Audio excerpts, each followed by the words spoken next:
back again with another video and something a little different today. Or yeah, I'll say today because it is now 1:30 in the morning, but I was up and I figured, let's go ahead and make something a little bit different and let's do a different topic, because I'm always doing these makeups or these haul videos, something. I believe I did a what's in my bag video. But today, I wanted to do like a story time video because story time videos are very interesting to me, and I have a few people, my favorites that I love to watch on YouTube, and they tell great stories. I mean, it's interesting what they talk about, and some things, gotta change it up a little bit. So I decided to go ahead and tell you guys, share my story with you about the time that I lost my dog, okay? And no, it's not the dog that I have now. If you know about this dog, I do have a Pomeranian, but before her, I had another Pomeranian, and he was a little bit younger than the one that I have now.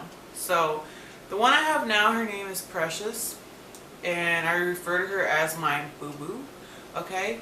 And she knows that, but she's 8 years old. She's kind of up there, but she's still young as ever at heart. And the dog that I had before her, his name was Red. And oh God, I hope the person that I bought the dog from does not see this video, but I am so sorry if you do. I'm not going to mention her name, but she lived way out there, Let me just talk about where I lived first. I'm not going to go into detail about everything, but I lived in upstate New York for a while, and I've had friends up there, and I worked there for a while, and it started to get a little lonely, I was away from home, so I got a little homesick here and there, but I'd get over it.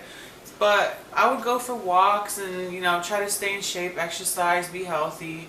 And I just got tired of going by myself, and it's a little creepy to go by yourself when there's a lot of weird people out there, That could get a little ugh. So a friend of mine, I'm gonna say, decided to get me a dog, and as a gift, and that's very special to me.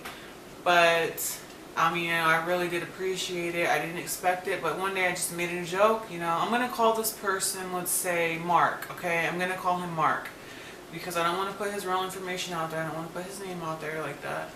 So one day I told Mark, I said, Mark, we should, I should get a dog, I should get a Pomeranian. And he says, what's a Pomeranian? I'm like, it's a dog. It's, it's a breed. Like, it's a small, little, cute toy dog, And I showed him pictures of it, and he's like, whoa, wow, yeah, maybe you should get you a dog. So I thought about it, then I just kind of forgot about it one day. So he comes to me, and, I got a surprise for you. Let's go somewhere, and I'm just like, okay. So we go somewhere, and I didn't know that we were going to get a dog. So he goes, and as a gift for me, he says, as a good friend, I really care about you. I know you're lonely. I know you need, company, and you don't always have that. So I'm going to get you a dog. Okay, so thank you. Get me a dog. And, the dog is so shy. He's scared. He's timid. He's so cute. He's never had a haircut. And he's so bushy, I had pictures of him, but it was on one of my old Facebook pages, and I can't get that page, and I had a lot of pictures, and he was just so beautiful, gorgeous little dog. He was red and white, and he had the bushiest hair. And at the time that I got him, he was 9 months old, and I don't remember the exact location I got him, but it was in upstate New York. So we got all the, paperwork done and all this and that. I filled all that out, and I had all his paperwork, We met up with the people. It took forever to get there. And she tells me that, like the mother dog is going in heat, and she wanted to breed, she wanted to mate like the mom and dad, female, male Pomeranian. But the little guy was trying to, mate with the mother, which, no, she didn't want that, okay? And So she wanted to get rid of the 9-month-old puppy. And I said, wow, okay, yeah, I'll take him. You know, he's really cute. So I get the dog. He's timid. He's, you know, and I'm just not used to this. Like, it's been a long time. It's been years since I've had a dog. And so we get the dog, you know, we take a bus or a cab, whatever we took out there, and we get him all the way in. I'm holding him. He's smelly because she don't bathe him. She uses natural, you know, natural soap and stuff. So it didn't really have an odor or smell to it, scent to it. And so I decided to give him, you know, it was in the summertime, it was hot. So I decided to give him a bath when I got back and try to get him, you know, a little comfortable. But he didn't get comfortable right off. He was afraid. So he would go and hide under the chair, and I would be like, Red, come here, baby, you know. Stupid me. But he never would come out. He would run away. He'd go hide under the bed. The bed was his favorite hiding spot, and I would get him food and water. I put a little fan there, and we didn't have central air, so it was really hot there, and that poor thing had like hair. Like, he was cousin It off of the Addams Family. Like, this boy just had hair. He was just so cute though. Oh my gosh, he was so cute. And I had him for about, I want to say, a week. I've had this dog for about a week, and let's just say that he never warmed up to me. I take that back. He was starting to warm up to me, which, you know, that's what was so heartbreaking about this. It's really heartbreaking because he started to follow me around. You know, he started, like, everywhere I go, he would go. Like, he was my shadow, okay? And one day we decided to go out, and we took a walk. And it was hot outside. It was like in July or something like that, if I can remember correctly. It was in July. Okay, so the dog was fine. We got him to the point where he was like on a leash. You know, he had this cute little collar. And me not really knowing, because I never really, you know, had a dog that was on a leash. I didn't know anything about harnesses. Nobody said anything about harnesses. They just said, you know, put a collar on him. He's fine. You know, he'll be good. So, never taking that advice again. I did not have a harness for him, okay? That's where I messed up, for one. And I regret that. But he did have a collar on, and he was fine. Like, he walked around like that whole afternoon, you know. He was just happy and bouncy and shaking his little booty and stuff. And he just, you know, loved it. He just followed me.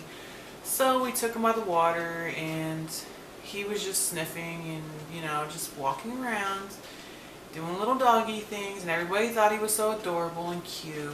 So after that, you know, I picked him up, I carried him a little bit, I gave him his little kisses and hugs, and he was just, you know, I could tell he was warming up to me. He was starting to know I was his mom, his new mommy. And anyways, we go out to this like plaza. We go far out. It's like everything there was like 20 minutes away, like if we wanted to go to like a certain store or whatever. But we went someplace else, and it was 20 minutes away or so, if not longer. So we loaded him up and went, because, you know, I was going to go to PetSmart, and I was going to get him like a new bowl, a new dish, whatever. I was going to get new things for him, and I took him out there. We had him in the carrier. I had a carrier, like a little doggy crate. And my dog now, she loves those things. She must feel protected and safe in there because she's always going in there. So we put him in there, and then later on, you know, they said, oh, you know, Mark's like, take him out of the carrier, you know, let him walk. He loves to walk. Okay, so I am like, okay with that. So I take him out, and I'm a little iffy. I should listen to my gut feeling. If you ever get that feeling in your gut, listen to it. Follow your gut, okay? Because nothing else will be more right than your gut feeling. So I take him out. We go walking. I'm trying, you know, my best. I'm like, please don't get away from me. Don't get away from me. I shouldn't even have it in my mind. I shouldn't even put that in the air.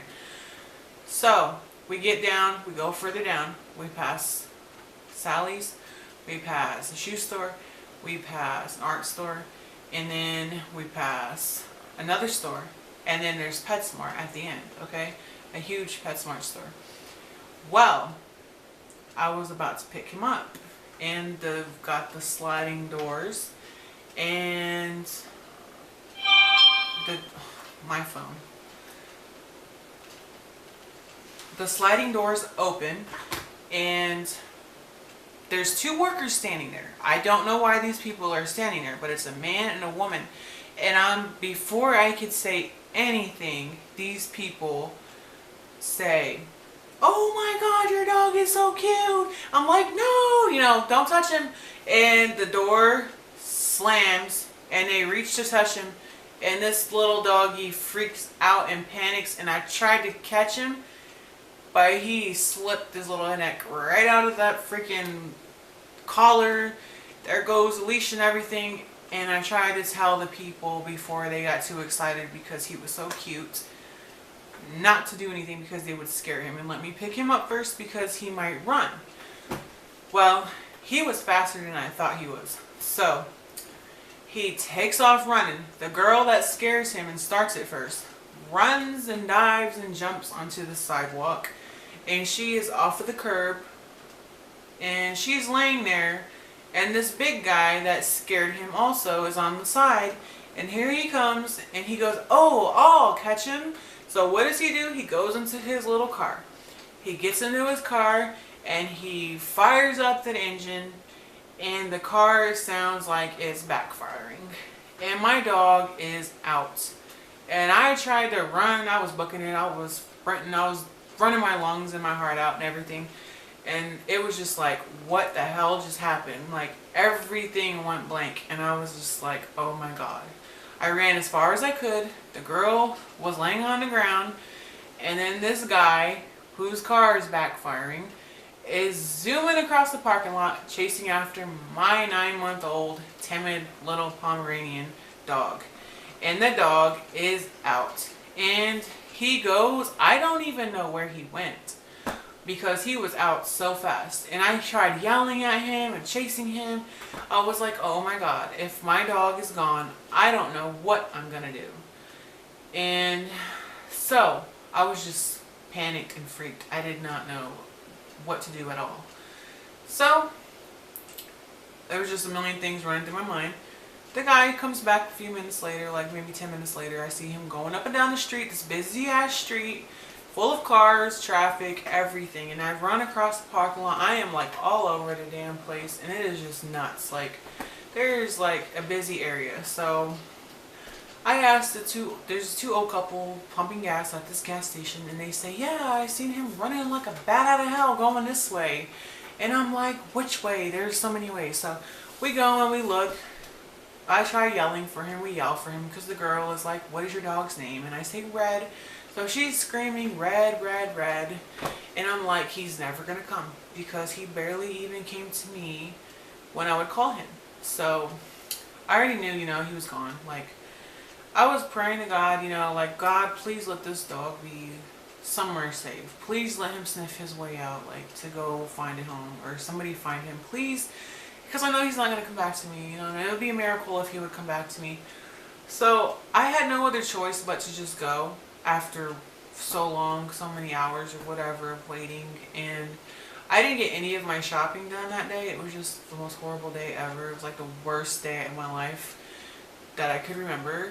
And I was so sad. I was walking with a leash and an empty carrier.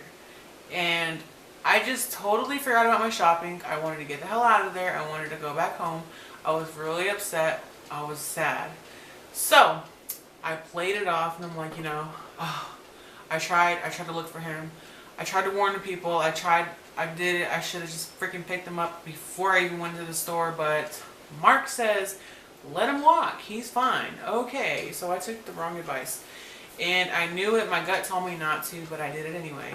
And here I am going home on the bus, empty carrier, a leash, a harness a leash and a collar that was around my dog Red's neck. And it's so sad because his little hairs are still there and stuff. And I just have that image of him. So it's like, my dog is gone. And I bawled my eyes out. I cried so much when I got home. Like, I was in a dark room. I was crying. I was depressed for days. And I went back a couple days later because I couldn't get right back out there. And I went out and I was just praying, like, please God, please just let me have my dog back. Please, I just need that dog. That is my dog. It was meant for me. I have to have him. And I went back out, you know, they put flyers up, and if they, you know, of course, who's gonna seriously return a Pomeranian, 9 months old, a beautiful little dog that's lost or that somebody finds? Nobody's gonna want to do that, especially with a dog like that.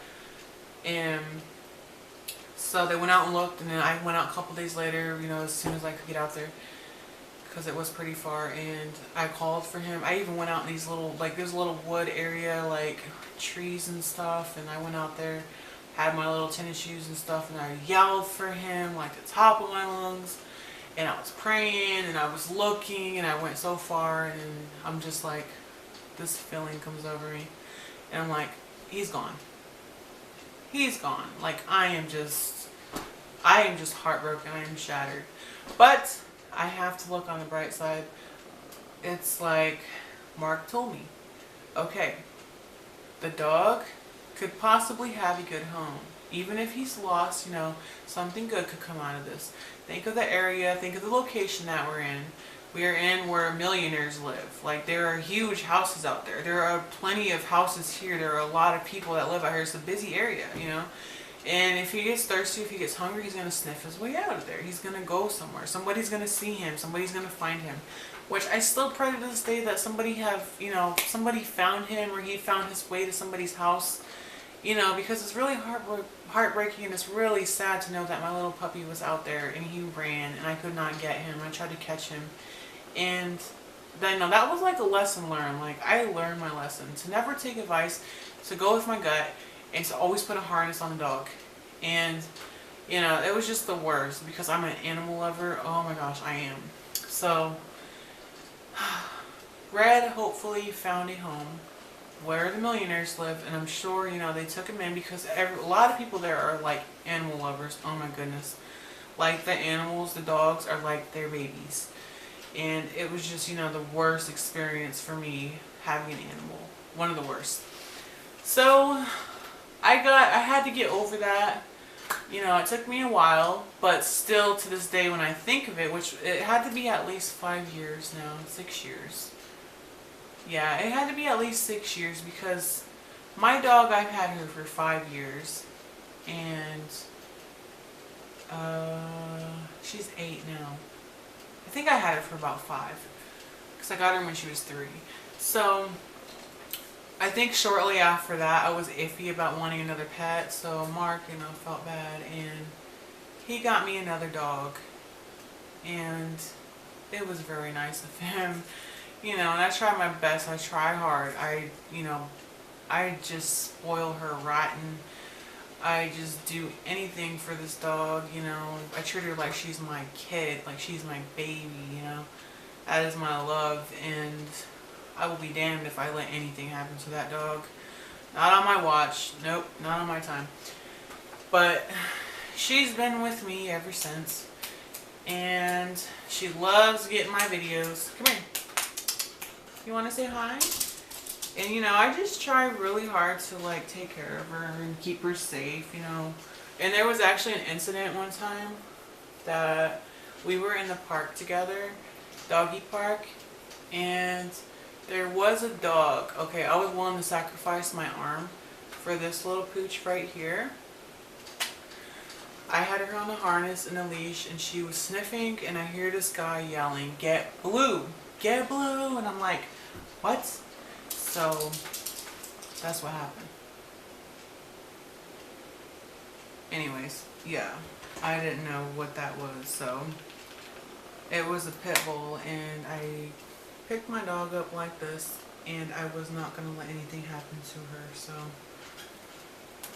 I just, you know, willing to do whatever I have to do to protect her and keep her safe. And yeah, maybe I'll make another video about that, you know. So anyways, I think that's enough for this story time, you know. It kind of brings back some memories and it makes me feel bad, but, you know, I guess time heals all wounds, so they say. So anyways, you guys enjoy the rest of your day, rest of your night, and if you have any questions, you know, feel free to message me and comment below. Don't forget to like and subscribe, and I hope you guys, you know, I hope you guys come through and maybe, you know, give me some ideas on some other videos. Bye.